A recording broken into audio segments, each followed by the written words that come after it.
When you hand over private information, you expect it to stay that way, private. So imagine the fear this woman felt when she found out one of the big telcos had handed over her personal details to her abusive ex-partner.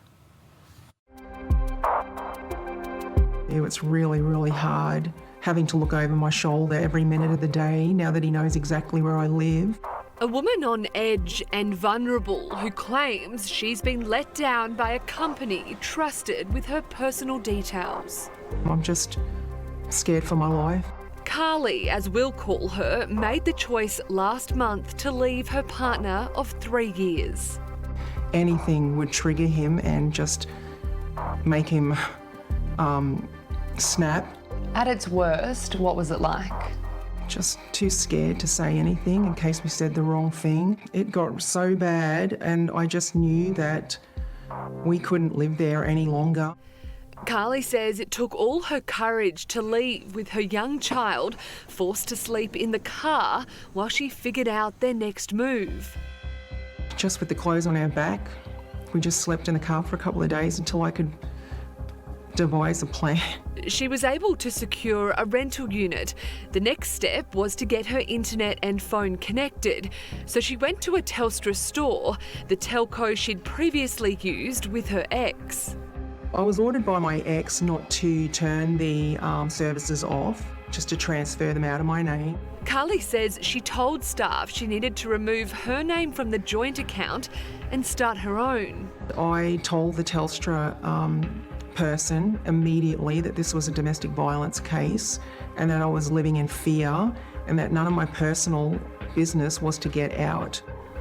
All was fine until Carly's internet at her new home was somehow disconnected after a week.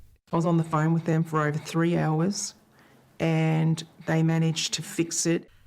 But in Telstra doing so, a privacy breach has somehow occurred. When they sent the confirmation work orders of the work that they had done as Telstra does, they sent 2 emails to my ex-partner. This is the email which was sent to Carly's ex, her new address and phone number at the very top. I just didn't want anyone knowing where we lived. I wanted that anonymity. Has Telstra been able to explain to you how your ex's email address ended up on your account? They have admitted it was their mistake.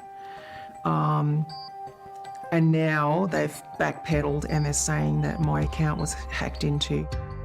Telstra told Carly someone had changed her email address online in the middle of the night using her login details. Did he have access to your account? He never had access to my account. He never had access to my passwords. Telstra initially offered Carly $2,000 in compensation, but has now launched a full investigation after she reported it to the Telecommunications Ombudsman and went to police. They need to start to tighten up their protocol for dealing with domestic violence cases because this cannot happen again. I think sometimes we don't really understand how critical it is for women who have fled DV to be able to maintain their anonymity. Carolyn Robinson is the CEO of Beyond DV. She says the time after a victim leaves a relationship is the most dangerous. We just don't know how a situation might escalate, but we don't know that her leaving might, whether it might trigger more extreme abuse. Telstra does offer special domestic violence assistance through its SAFE team, which claims to offer specially trained staff to help victims stay safely connected. But Carly claims that wasn't offered to her until after she complained. Obviously, in this instance, it's broken down somewhere, and I wonder if it may have been in that training for staff.